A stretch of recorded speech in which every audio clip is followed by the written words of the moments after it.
آپ سب نے سن رکھا ہے نا کہ قبر میں 3 سوال ہوں گے. بولیے, سن رکھا ہے نا؟ آج آپ کو ایک نئی بات بتاتے ہیں. علماء کرام کو معلوم ہے, آپ کو بتا رہے ہیں. قبر میں 3 سوال ہوں گے. یہ حدیث بڑی توجہ سے سنیں, یہ اہل علم کے لیے اور اہل جو طالبان علم حدیث ہیں ان کے لیے. حضرت براء بن عازب, میں 3-4 حدیثیں بیان کروں گا. حضرت براء بن عازب راوی ہیں, اور یاد رکھ لیں کہ قبر میں 3 سوال ہوں گے. کیا؟ مر ربوں کا, تمہارا رب کون ہے. دوسرا سوال ما دینوں کا, تمہارا دین کیا ہے. تیسرا سوال ما کنت تقول فی ھذا رجل محمد, حضور علیہ السلام کا چہرہ پاک دیکھیں گے کہ ان کے بارے میں عقیدہ کیا تھا. 3 بتائے جاتے ہیں نا. میں آپ کو وثوق کے ساتھ کہہ رہا ہوں, تیقن کے ساتھ کہہ رہا ہوں, اور ذمہ داری کے ساتھ کہہ رہا ہوں, یہ 3 سوال نہ بخاری میں ہیں نہ مسلم میں ہیں.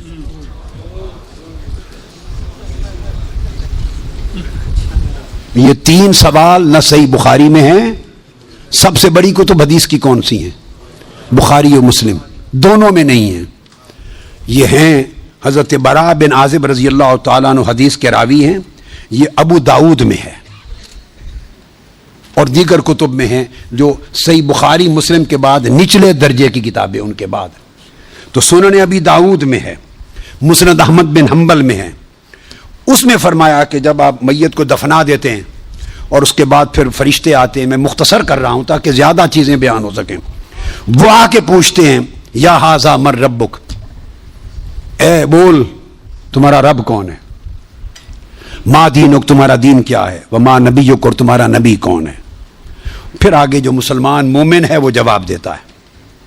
یہ حدیث براء بن عازب راوی ہیں اور دیگر کتب سے ہے, مگر میں آپ کو بتا رہا ہوں نہ بخاری میں نہ مسلم میں, ان سے نچلے درجے کی کتب حدیث صحاح میں اور دیگر کتب میں ہیں. سمجھ گئے بات؟ اس کا حوالہ دے دیا میں نے آپ کو. اب آپ آ جائیے بخاری اور مسلم کیا کہتی ہے. صحیح بخاری اور صحیح مسلم وہ بتاتی ہے کہ قبر میں ایک ہی سوال ہوگا. میں 3 سوال مانتا ہوں, میرے بارے میں کوئی نیا عقیدہ نہ سمجھ لیں اپنا. میں 3 مانتا ہوں, مگر میں بتا رہا ہوں کہ یہ 3 سوال نہ صحیح بخاری میں ہے نہ مسلم میں ہے, صحیحین سے نچلے درجے کی کتابوں میں ہے, سنن ابی داؤد اور دیگر کتب میں. امام بخاری نے 3 سوالوں کی روایت نہیں بیان کی, امام مسلم نے 3 سوالوں کی حدیث کو روایت نہیں کیا. وہ کیا کہتے ہیں, امام بخاری اور امام مسلم سے بڑا امام تو حدیث میں کوئی نہیں. بولیے. وہ کہتے ہیں ایک ہی سوال ہوگا.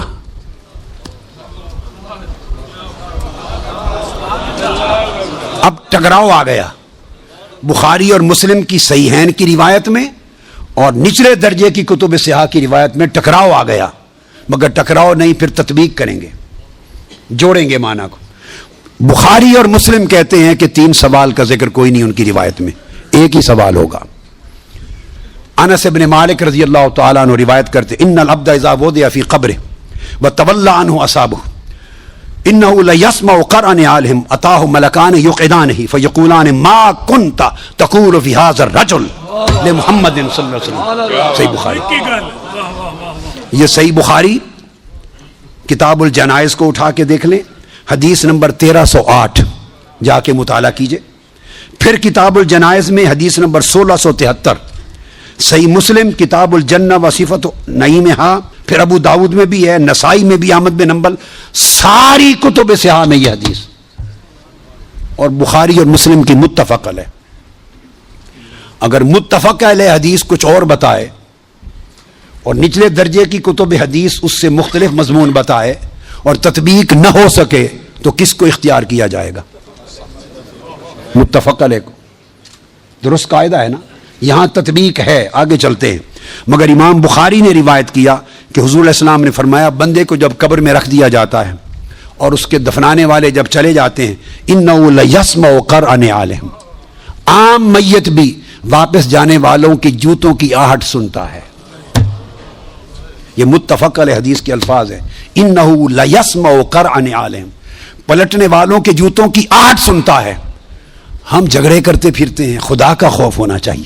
عام میت پلٹ کے جانے والوں کی جوتوں کی آہٹ سنتا ہے. آپ کہتے ہیں اولیاء قبروں میں آپ کا سلام نہیں سنتے. ہم کس چکر میں, ہم نے عقیدے کہاں سے لیے ہیں, ہم نے کیا ڈھونگ رچا رکھا ہے. آقا فرماتے ہیں عام میت سنتا ہے قبر میں لیٹا ہوا جوتوں کی آہٹ. اور اگر ہم سمجھیں کہ اولیاء اور صلحاء جو عام میت سے اونچے درجے وہ قبر پہ آنے والوں کو نہیں سنتے, یہ عقیدہ کہاں سے آ گیا؟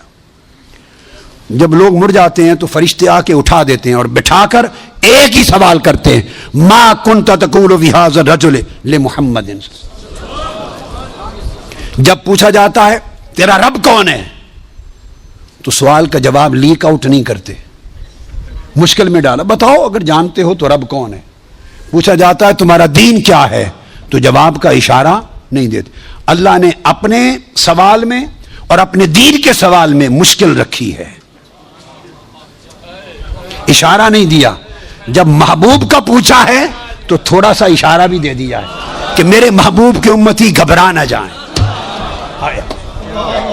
میرے محبوب کے امتی یا رسول اللہ کہنے والے کہیں مشکل میں نہ آ جائیں. برے میرے سوال کا جواب نہ آئے دیکھ لیں گے, میرے دین کا سوال اس کا جواب نہ آئے دیکھ لیں گے, میرے مصطفیٰ کے سوال میں کوئی فیل نہ ہو. آسانی کی. فرمایا اس ہستی کے بارے میں تو کیا کہا کرتا تھا؟ ساتھ ہی فرشتے بولتے ہیں لے محمد, ان کا نام محمد ہے. ہائے ہائے ہائے, پرچہ بھی دے دیا, کویسچن پیپر بھی دے دیا, جواب لیک آؤٹ بھی کر دیا, آسانی پیدا کر دی. اس ہستی کا نام محمد ہے. ایک ہی سوال بخاری اور مسلم متفق علیہ, تو میں نے آپ کو سارے حوالے دے دیے, آپ پوری بخاری اور مسلم اٹھا لیجئے. کئی بخاری اور مسلم میں اللہ کی عزت کی قسم میں نے کئی بار, مگر حرم مدینہ میں اور حرم مکہ میں اول لفظ سے آخر لفظ تک بخاری اور مسلم کے ختم کیے, ایک ایک لفظ ختم کیا, اپنے بیٹے کو پڑھایا حرم میں. اور کئی بار زندگی میں کوئی شخص بخاری مسلم میں مجھے 3 سوال دکھا دے, میں اپنا عقیدہ بدل لوں گا.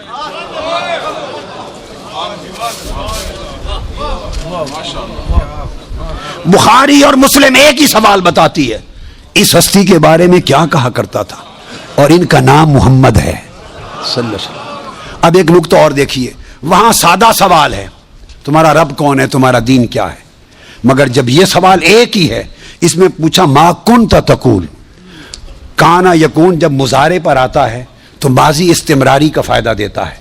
یہ نہیں پوچھا جائے گا جب قبر میں پردے اٹھا دیے جائیں گے اور چہرہ مصطفیٰ سامنے ہوگا, ملائکہ کے ہاتھ میں گرز ہوں گے کہ کیا جواب دے پاتا ہے یا نہیں. جب چہرہ مصطفیٰ سامنے ہوگا تو ہر بھولے ہوئے کو بھی سبق یاد آ جائے گا, پتہ چل جائے گا یہ تو مصطفیٰ ہے. چونکہ شان آشکار ہو جائے گی تو فرمایا یہ نہیں پوچھنا کہ ان کے بارے میں عقیدہ کیا ہے, یہ نہیں پوچھنا.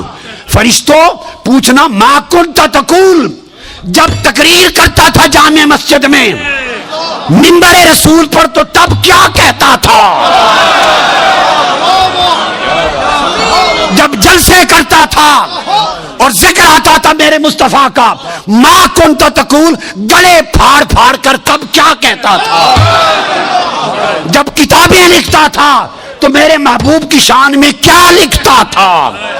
یہ نہ بتا کہ آج لے ان کی پناہ, آج مدد مانگ ان سے, کل نہ مانیں گے, قیامت کو اگر مان گیا.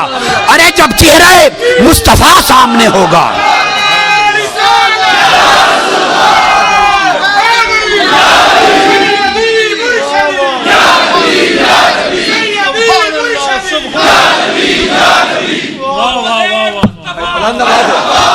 دونوں ہاتھ اٹھائیے, دونوں ہاتھ اٹھا کے سیدی و مرشدی, ارے سیدی و مرشدی. تو فرمایا یہاں تو جب کوئی اور شے نظر نہیں آئے گی سوائے 2 فرشتوں کے جو پوچھ رہے ہیں, اور چہرہ مصطفیٰ سامنے ہوگا تو پھر تو سب عقیدے کی سمجھ آنی ہے. کیسے انکار کرو گے؟ پھر تو سب سیدھے ہو جائیں گے۔ فرمایا آج کا سیدھا ہونا قبول نہیں ہے، آج پہچان لو قبول نہیں ہے۔ بتا وہ زندگی بھر کیا کہتا، کیا کہا کرتا تھا؟ ما کنت تقول، تقریریں کرتے ہوئے حضور کی شان گول کر کے آگے گزر جاتا تھا یا رک کے کھول کھول کے بیان کرتا تھا؟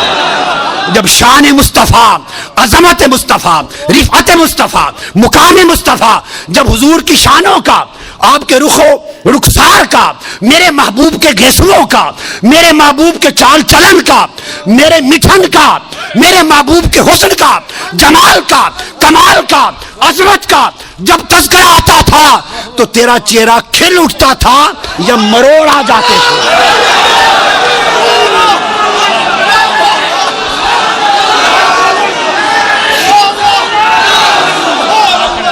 جب میرے محبوب کی نعت پڑھی جاتی تھی، جب میرے محبوب کی نعت پڑھی جاتی تھی، جب میرے محبوب کی عظمت کے تذکرے ہوتے تھے، اس وقت تیرے چہرے کا رنگ کیسا ہوتا تھا؟